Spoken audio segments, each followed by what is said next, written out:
শিক্ষার্থী বন্ধুরা, আশা করি তোমরা এই করোনা মহামারীর সময় যে নিজেকে অনেক ভালো রাখতে পেরেছো বা নিজেরা অনেক ভালো আছো এবং এই মাঝে তোমরা লেখাপড়ার জন্য যে অবশ্যই চেষ্টা চালিয়ে যাচ্ছ, যার কারণে তোমাদেরকে আন্তরিকভাবে ধন্যবাদ। যত সমস্যায় থাকুক না কেন, আমাদেরকে সকল সমস্যার সমাধান করে আমাদেরকে পথ চলার অবশ্যই সেই দিকটা আমাদেরকে খুঁজতে হবে। আমরা অবশ্যই এই সমস্যার সমাধান কল্পে আমরা কিন্তু আমাদের কখনো লেখাপড়াকে আমরা পিছিয়ে রাখবো না। আশা করি তোমরা লেখাপড়া চালিয়ে যাবা। শিক্ষার্থী বন্ধুরা, আমাদের ধারাবাহিক অনুযায়ী গত তারিখে আমরা যে পড়াটা দিয়েছিলাম, তার পরবর্তীতে আজকে যে আমাদের যেটা হওয়ার কথা সেটা হলো, আসলে আমরা যখন আমাদের নিজস্ব মাঝে বা আমাদের কোনো স্থানে, ঘরে অথবা কোথাও আমরা কোনো কিছু এলোমেলো করে রাখি, আর যদি সেটাকে আবার সেটাকে সাজাতে হয়, গুছাতে হয়, সেই সাজানো বা গুছানো যেটা হলো অ্যারেঞ্জ, আর ইংরেজিতে অ্যারেঞ্জের পরবর্তী যেটাকে আবার পুনরায় সাজাতে হবে সেটা হলো রিঅ্যারেঞ্জ, মানে পুনরায় সাজানো। তো আজকে আমরা আমাদের যে পাঠের যে মূল যে প্রতিপাদ্য বিষয় সেটা হলো আমাদের হলো রিঅ্যারেঞ্জ। আমরা আজকে রিঅ্যারেঞ্জ করব। এই রিঅ্যারেঞ্জটা তিনভাবে হতে পারে। একটা হলো ওয়ার্ড রিঅ্যারেঞ্জ, আরেকটা হলো সেন্টেন্স রিঅ্যারেঞ্জ, আরেকটা হলো স্টোরি রিঅ্যারেঞ্জ। তো ওয়ার্ড রিঅ্যারেঞ্জ যেমন আমি তোমাদেরকে একটা উদাহরণ দিই, তোমরা একটু দেখো। GAOMN, এটা কিন্তু আমরা সাজাতে হবে। আমরা এখানে এলোমেলো করে রাখছি। যদি আমরা এটাকে সাজাই, প্রথমে আমরা যদি আনি MANGO, 5টা বর্ণ আছে, এখানে 5টা বর্ণ। প্রথম যেটা আছে সেটার কিন্তু কোনো অর্থই হয় নাই বা অর্থ মিলানো যাবে না। পরবর্তী যেটা আছে ম্যাঙ্গো মানে আম, এটাকে আমরা বলবো যে ওয়ার্ড রিঅ্যারেঞ্জ, যেটা বর্তমানে প্রাথমিক বিদ্যালয় 5ম শ্রেণীতে যেটা আছে। পরবর্তীতে হলো তোমাদের একটা জানা দরকার, সেটা হলো সেন্টেন্স রিঅ্যারেঞ্জ। যে আমি সেন্টেন্স রিঅ্যারেঞ্জের একটা উদাহরণ দিই, যেমন হোম ওয়েন্ট yesterday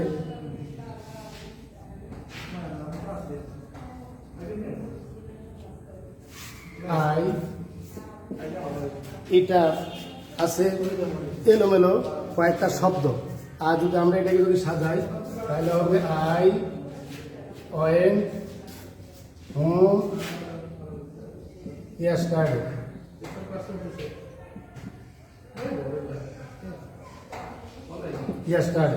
তাহলে আমরা বুঝতে হবে যে একটা হলো সেন্টেন্স রিঅ্যারেঞ্জ, আর একটা হলো ওয়ার্ড রিঅ্যারেঞ্জ। কিন্তু আমাদের যেটা সবচেয়ে আমাদের যেটা প্রয়োজন সেটা হলো আমাদের 10ম শ্রেণীর যে 12টা প্রশ্ন আছে, ফার্স্ট পেপার ইংলিশ ফার্স্ট পেপারে আমাদের 12টা প্রশ্ন আছে। এর মধ্যে যে 7 নং যে প্রশ্নটা, অর্থাৎ এই প্রশ্নটা যেটা সেটা হলো আমাদের যে রিঅ্যারেঞ্জ, যে রিঅ্যারেঞ্জ হলো স্টোরি রিঅ্যারেঞ্জ। স্টোরি রিঅ্যারেঞ্জ যেটা আছে সেটা আমাদের লক্ষ্য রাখতে হবে। প্রথমে আমরা যেটা জানতে হবে, বুঝতে হবে, সেটা হলো আমাদেরকে জানতে হবে যে বাক্যগুলো আছে, বাক্যগুলোর আমাদেরকে অর্থ বুঝতে হবে। পরবর্তীতে রিঅ্যারেঞ্জের যে নিয়মটা আছে, নিয়মটা আমাদেরকে জানতে হবে। পরবর্তীতে কীভাবে রিঅ্যারেঞ্জটা করে সেটা আমাদেরকে বুঝতে হবে। তো প্রথমে আমরা সেটা হলো আমাদের এখানে যেটা আছে আজকে যে আমরা যেটা নিয়ে আলোচনা করতেছি সেটা হলো his father Tamizuddin was a police officer. তার বাবা তমিজউদ্দিন ছিলেন পুলিশের একজন কর্মকর্তা।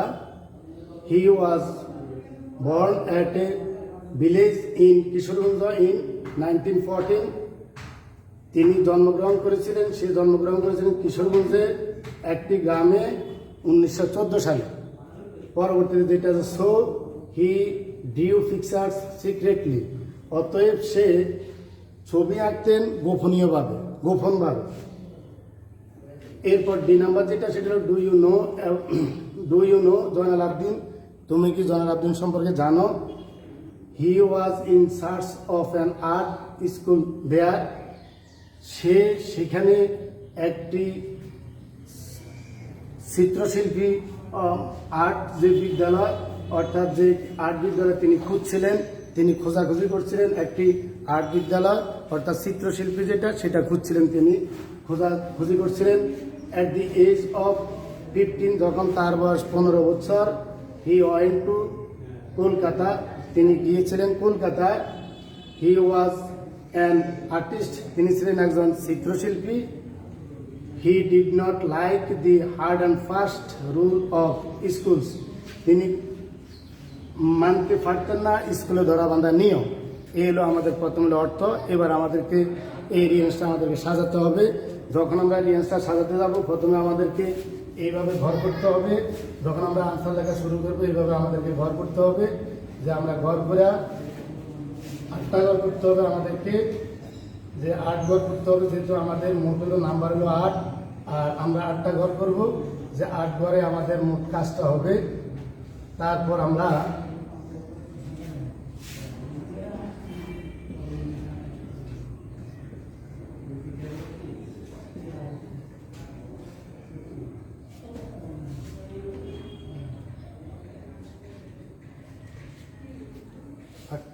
আমরা 8টা ঘর করব।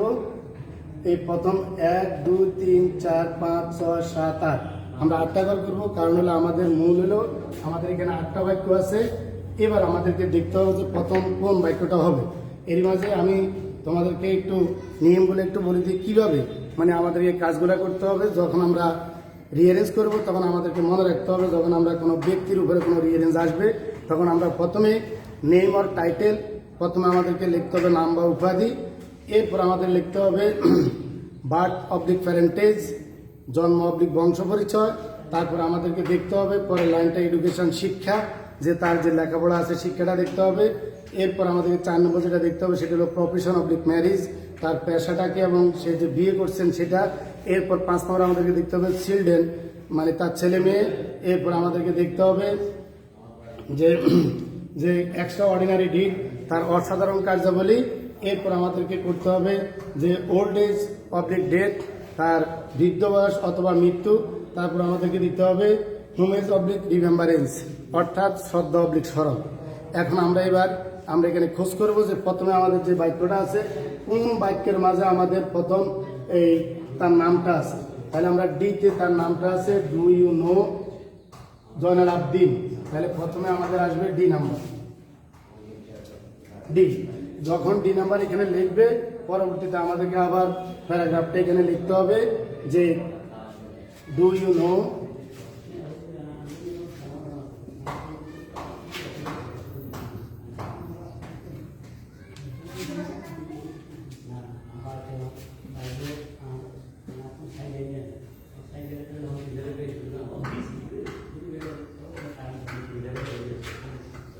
জয়নাল আবেদিন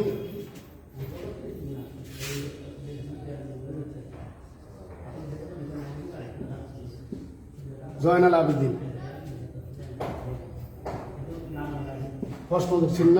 এরপর আমাদেরকে আমাদেরকে যেটা দেখতে হবে সেটা হলো উপাধি।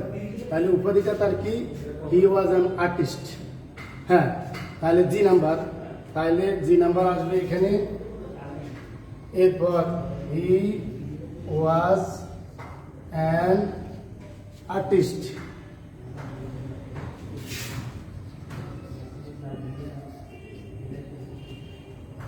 আর্টিস্ট, তাহলে তিনি ছিলেন একজন চিত্রশিল্পী।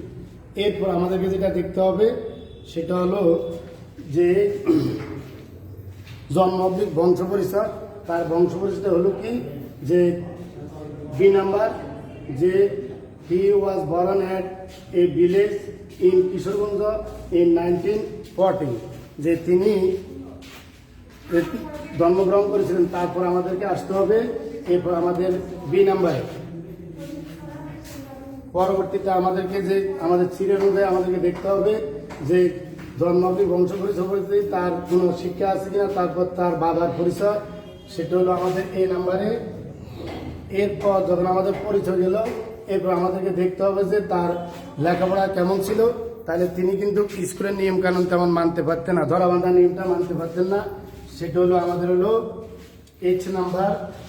এরপর আমাদের যে পরবর্তী যে লাইনটা আমরা দেখতে হবে সেই লাইনটা আমাদের হলো যে তিনি গোপনে তিনি ছবি আঁকতেন। এরপর আমাদের পরবর্তী যেটা সেটা হলো আমাদেরকে দেখতে হবে সে 15 বছর বয়সে সে কলকাতায় গেছিলেন। তাহলে 8 নাম্বার এরপর আর একটা আছে আমাদের, সেটা হলো ই নাম্বার। এইটা লেখার পর পরবর্তীতে আমাদের যে সিরিয়াল আছে আমরা একের পর এক সবগুলো আমরা প্যারাগ্রাফ স্টাইলে আমরা লিখবো। তাহলে যদি আমরা এইভাবে দিতে পারি, প্রথম আমাদেরকে এইভাবে সাজাতে হবে, পরবর্তীতে আমাদের প্যারাগ্রাফটা লিখতে হবে। এরপর অর্থ অনুযায়ী যদি আমরা এই কাজটা করি তাহলে আমাদের পুরাটাই হবে স্টোরিটা, আমরা যে প্যারাগ্রাফ আকৃতিতে আমরা পুরোটা লিখে দেওয়ার পরে তারপর আমাদের কার্যক্রম শেষ। এইভাবে যদি আমরা লিখতে পারি তাহলে আমাদের সম্পূর্ণ নাম্বার আমরা পাবো। আশা করি যে আমাদের এটা আজকে বুঝতে তোমাদের কোনো সমস্যা হয় নাই।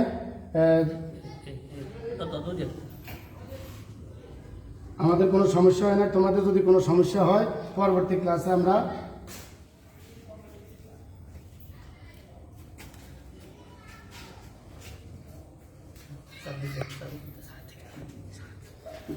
পরবর্তী ক্লাসে আমরা ইনশাল্লাহ বাকিটা বুঝিয়ে দিব। তো আশা করি সকলেই ভালো থাকবে এবং লেখাপড়া মনোযোগী হবে। এই বলে আজকের জন্য তোমাদেরকে ধন্যবাদ।